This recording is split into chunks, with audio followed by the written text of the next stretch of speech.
Hello everyone, welcome to Science with Rumaisa. Today's topic is super interesting. Are you ready? Let's begin. Our topic is about characteristics and life processes of living organisms like animals.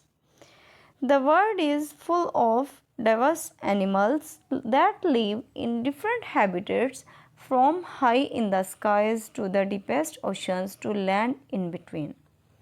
These animals look different from each other in so many ways. They have different features and appearances. God is the creator of all living and non-living things. Living things can eat, breathe, move, reproduce and have sense organs. They can sense changes in their environment, but non-living things cannot do all these things. All living things resemble in some characteristics but differ in others. This feature helps us to divide living things into two major groups: animals and plants. There are following characteristics of animals and plants.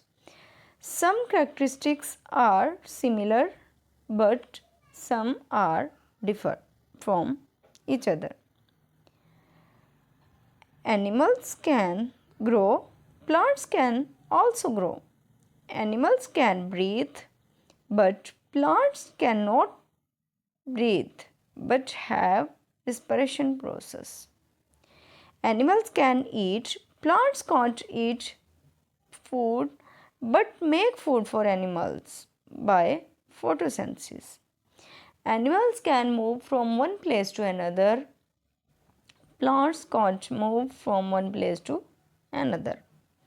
Animals can reproduce. Plants also can reproduce by their seeds. Animals have sense organs, but plants don't have sense organs.